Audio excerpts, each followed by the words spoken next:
Hello and welcome to NewFilmmakers Los Angeles in partnership with Movie Maker magazine. My name is Danny DeLillo and we're here at the Cambridge Los Angeles showroom in West Hollywood, and I'm here with director Rebecca Feldman with her movie Irving. Let's take a look at a clip.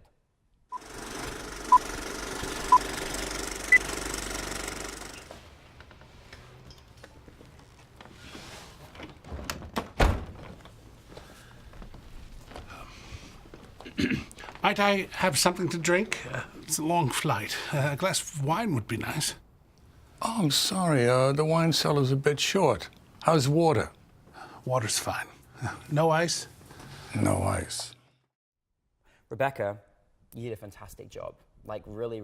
I was so engaged in your film and the characters and the story, and I kind of wanted more, but for those that haven't seen it, tell us a brief synopsis. It's about a Brooklyn curmudgeon who receives a surprise visit from an English gentleman who claims to be his son. Well, where did the inspiration come from? It's based on a play that my father wrote. My father is not a playwright, but he decided at the age of 75 to try his hand at playwriting, and he wrote this short play. I love that. I absolutely love that. You know, at 75 years old, he decided he wanted to write a play.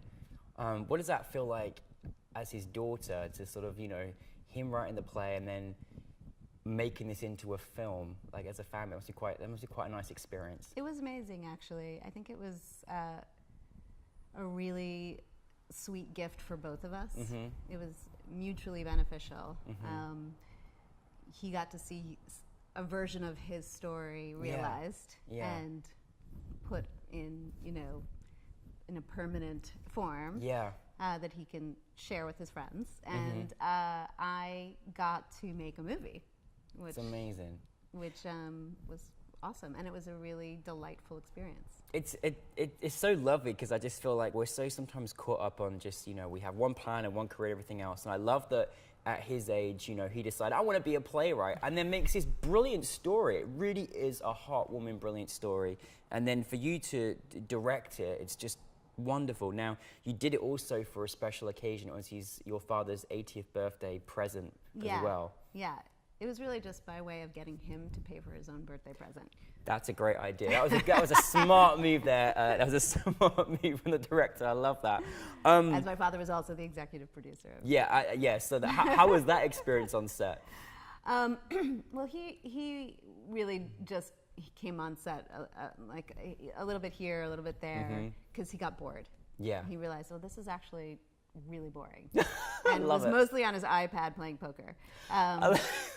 But when he wasn't, he would sort of chime in and say, hey, wait a minute, you took this line out. He had his script with him, not my screenplay, but his play, and he would reference it during That's so funny. and say, wait a minute, you took that line out, put that back in. That was funny. This needs to be funnier. So, that's brilliant. I love it. And that was a kind of a great sort of fly on the wall documentary right there, just seeing father and daughter in action. Now, obviously, with these characters, you really have to find, you know, a cast that can feel all these experiences, particularly with the story of, you know, this love couple that haven't seen each other for 50 years, a long period of time. How was the casting process for you? Because they were all terrific. I felt really lucky. Finding Alan Miller, who played Stanley, was awesome, because I had found out that he was 87 years old, and the character should really be like 75. Yeah. He was 87. Yes. Wow. And I was nervous because it was going to be a grueling 5-day shoot. Yeah. Mostly for him, and he just handled it so well, and it was definitely hot, and and he got a little cranky sometimes because the air conditioning was off. But he was just amazing and so easy to shoot, and I felt really lucky. And the gentleman who played Irving, Kevin Chamberlain, is actually a friend of mine, and I thought of him fairly quickly for the role. And I'm really glad it worked out. I didn't know if he could do an English accent because he's Oh, look American. at that. I love that. I didn't know that. I was going to You say, didn't? whereabouts in England is he from? Coming from a Brit. That was great. Yeah, he'll be very. Oh, he did a great flattered. job. He did a great job. Oh, that's good. Yeah. That's you know, it's very hard to, you know, suddenly, you know, just use your voice, because we use a lot of tension and energy in our voice a lot of the time. We sort of speak like this, so it's very difficult. You smile much more, the Americans. I love it. Well, maybe the crankiness helped though. You know, with his character with the air conditions, maybe that was a good move there as well. You know, but he was. It was one of those films where, you know, you automatically just felt a warmth to the characters, even though you didn't know what kind of was going on. But also, you couldn't imagine anyone. You couldn't imagine anyone's playing them, which I think is also really great as well, because it just shows the connection and the really sweet connection with the mother as well, which was coming in, which was really wonderful. Yeah. Now, as it's a 5-day shoot, you know, is a lot of, you know, pressure to make sure you get everything done. What was kind of your biggest challenge in making the film? I think keeping the actors cool. It's a thing, yeah. It was in July in LA, and it was really hot, and we had to bring in air conditioning units, which you can't have on while you're shooting. Yeah. So I think that honestly that was the biggest. I was very lucky that was the biggest challenge. Everything else was great. The crew, everything went smoothly.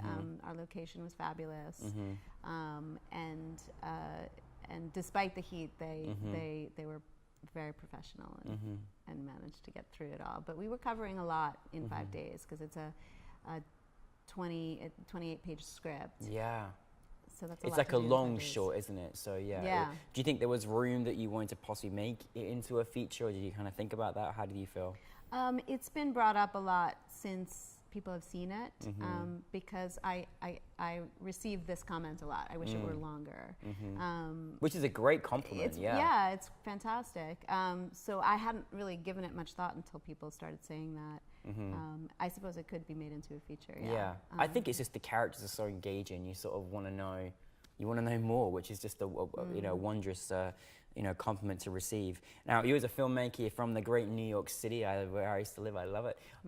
What's that experience been like for you as a filmmaker to, you know, be over where you're from in Brooklyn to be living in Los Angeles? Is there a kind of a difference as a filmmaker? Well, when I was in New York, I actually did theater. So yeah. I capital, had yeah. only done one film in New York at the very end of my time there. So when I moved out here, at the time I just felt like, well, I'm in LA. I should learn. I should learn more about making films. And so as soon as I moved out here, I did the AFI directing workshop for women. Wow. And started my journey with that.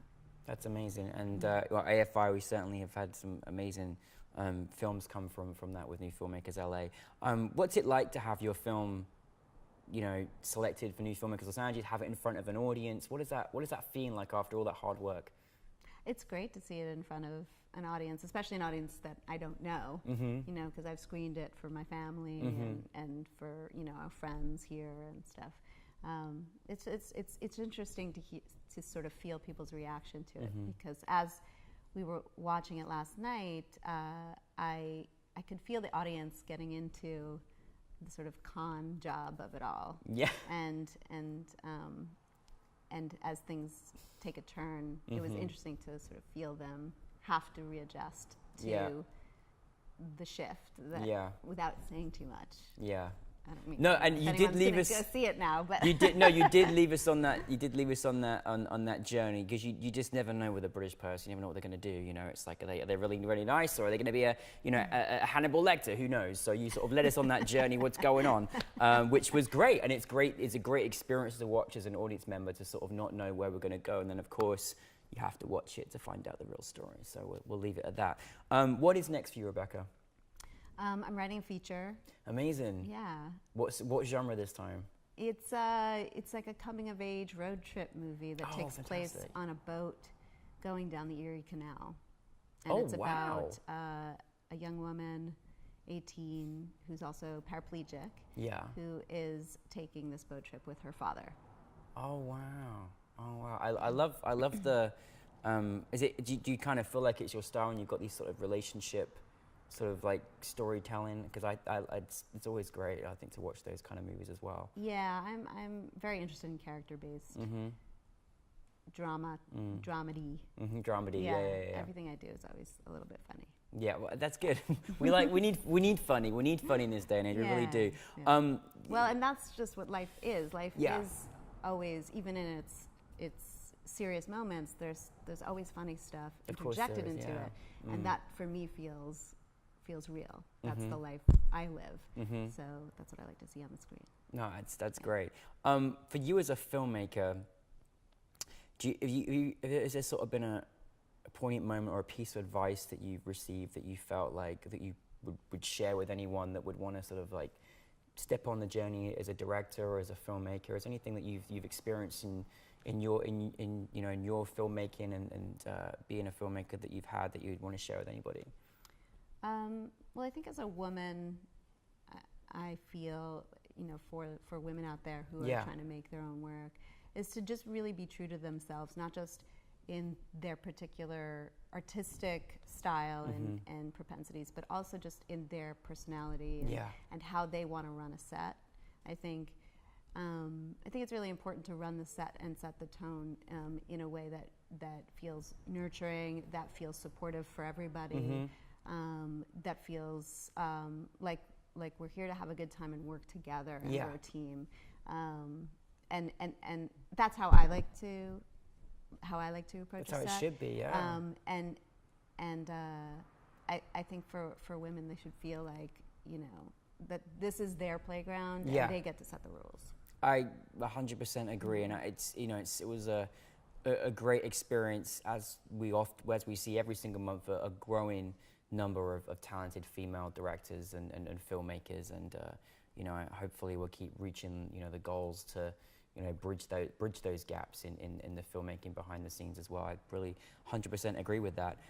Well, I can't wait to see your next film because I've literally loved Irvin, and it was a lot of it was great to see everyone was screaming, "Oh, we want more! We want more!" So when do you start filming your feature? I don't know. I love that. She doesn't know. It could be next week. Could be next year. Who knows? I'm still finishing it. Well, fingers crossed, and congratulations on Irvin. We love your work, and we're looking forward to seeing much more. Thank you. Thank you.